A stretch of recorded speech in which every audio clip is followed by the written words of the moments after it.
कभी कभी हमारे साथ ऐसा होता है ना कि कोई ख़ास इवेंट बिल्कुल सर पे पहुंचा होता है और हमारा सूट तैयार होकर आता ही नहीं है। फिर हम क्या करते हैं?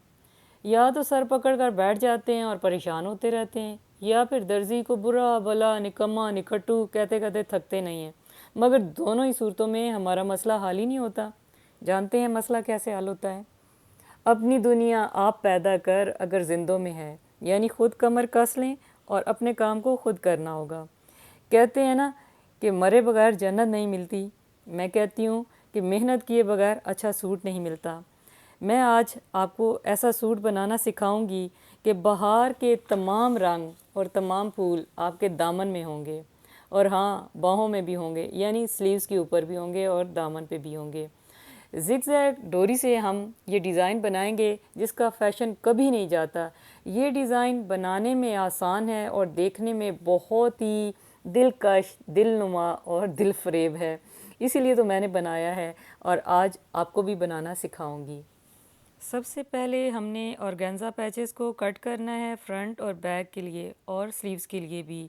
इनकी चौड़ाई हमने 7 इंचेस लेनी है, जो रेडी होने के बाद 6 इंचेस रह जाएगी।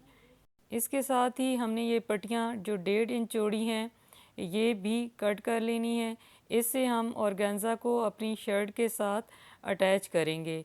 ये पट्टियाँ हमने इस तरह फोल्ड करके इस तरह ऊपर भी लगानी होंगी और नीचे भी लगानी होंगी। हम अपनी शर्ट को सीधा बिछा लेंगे, उसके बाद इस ऑर्गेन्जा पैच को इसके ऊपर रखेंगे। थोड़ा सा हमने साइड से बढ़ा के रखना है इसको, क्योंकि मेरे पास ये ए लाइन कुर्ती है तो फिर ये कटिंग में भी थोड़ी सी जाएगी। इस तरह इसको इसके ऊपर बिछा लेंगे। ये देखें, सिर्फ 1 इंच मैंने एक्स्ट्रा रखा है।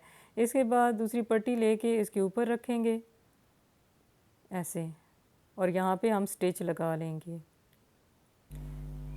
ये देखें, कपड़ा लगा के हमने पलट लेना है, प्रेस कर लेना है। इसके बाद इसको इस तरह से फ़ोल्ड करके तो आपने इसके ऊपर स्टिच लगा लेना है। इतनी नफासत से ये बन के तैयार होगा। दोनों साइड पे बिल्कुल नीट एंड क्लीन ये साइड्स होंगी, और नीचे भी आपने इसी तरह एक पट्टी लगा के तो इसको इस तरह से फ़ोल्ड कर लेना है।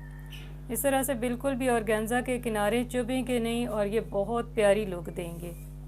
इसके बाद हमने ये ग्लू लेनी है और सारी इधर लगाने के बाद आपने इसके ऊपर इन तमाम लेसेस को चिपका देना है। इससे चिपकाने का फ़ायदा ये होता है कि एक बार ही में फिर आप ना मशीन पे बैठ के आराम से इसके ऊपर स्टिचेस लगा लेते हैं और ये बार बार टांकों में से स्किप नहीं होती है। और दूसरा फ़ायदा ये होता है कि अगर कोई मिस्टेक हो गई हो तो यहीं पे आप ना इसको करेक्शन कर सकते हैं। उसमें ये है कि अगर आपसे एक भी गलत लग गया है तो आप सारे को फिर उधेड़ोगे, वो लंबा प्रोसेस हो जाता है। तो ये शॉर्टकट है और इजी भी है, और आप थके बगैर जो है ना इस तरह से लेसेस को लगा लेते हैं और ये प्यारी भी लगती हैं। इसके बाद इसके ऊपर इस्त्री कर लें। यहीं पे आधे से ज़्यादा डिज़ाइन आपका रेडी हो जाएगा, और देख लें ये किस कदर प्यारा लग रहा है। अभी तो हमने और भी यहाँ पे डेकोरेशन करनी है। इसको स्टिच करने के बाद हमने 2 इंच के डिस्टेंस पे इस तरह से तिरछी लाइंस लगा लेनी है। जब भी हम ऑर्गेन्जा फैब्रिक पे चॉक के साथ मार्किंग करने लगते हैं तो अक्सर ऐसे होता है कि फैब्रिक हमसे फिसल जाता है। इसका सलूशन ये है कि आप रूलर के ऊपर हाथ रखें और हाथ के प्रेशर से इसको प्रेस करके तो फिर लाइन लगाएं। ये देखिए, अभी भी आप देख रहे हैं ना कि जब हम लाइन लगाते हैं तो ये खिंच जाती है। तो बिगनर्स के लिए ये इशू होता है कि जब वो इस तरह करके पिन टक्स लगाते हैं तो कपड़े की फॉर्म ही उनसे चेंज हो जाती है। तो इसलिए ये मैंने किया कि पहले इसको ऊपर से भी तैयार कर लिया, ये भी तैयार कर लिया, और अब जाके मैं लाइन से लगा के ये चीज़ समझा रही हूँ। लेकिन ये बहुत अच्छा रिज़ल्ट देगी। और देखें कि ये एक लाइन है हमारे पास और ये वाली लाइन है। अब जब हमने दूसरे तरीके से रखनी है तो हमने कोशिश करनी है कि इधर से ये लाइन कवर हो और उधर से ये वाली कवर हो। तो इस तरीके से हमारा प्रॉपर एक डायागोनल शेप बनेगी। और इसको प्रेस करके रखें। जहाँ से प्रेस करके रखेंगे ना तो वहाँ से कपड़ा मूव नहीं होगा। इस तरह करके आपने सारी लाइंस को कंप्लीट कर लेना है। ये लाइंस कंप्लीट करने के बाद अब हमने इस तरह एक सुई लेनी है जिसके अंदर हम ज़्यादा धागे डाल सकें। अब जब दोबारा धागा डाल रहे हों तो इस तरह नीचे करके, तो अब ये जगह इसकी बन जाएगी, नोक में सुराख जो है ना सामने नज़र आएगा। फिर इसमें आपने बाकी धागे जो है ना दो दो करके डालते चले जाने हैं। तो अब मैंने ये ना यहाँ पे 4 धागे डाले हुए, ये इजीली आपसे डल जाएंगे, कोई मुश्किल नहीं है। और ये बहुत ज़बरदस्त तरीका है उन लोगों के लिए कि जिनको पिन टक्स अच्छी लगती हैं लेकिन वो डाल नहीं सकते।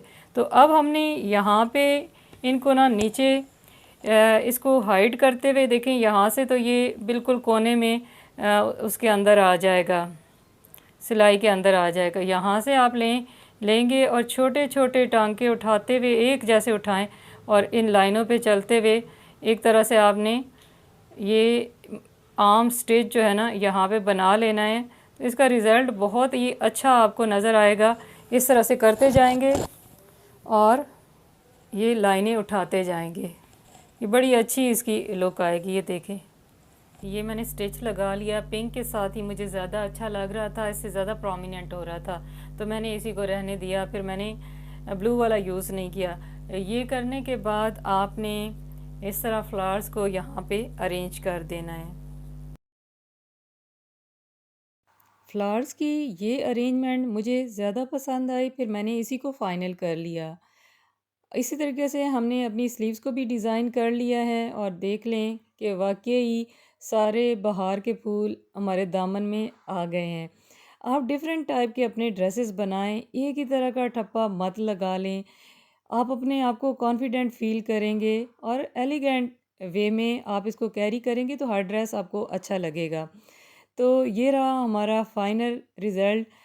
अगर आपको ये पसंद आई हो वीडियो तो मेरे चैनल को लाइक करें, सब्सक्राइब करें एंड शेयर करें। Thank you so much.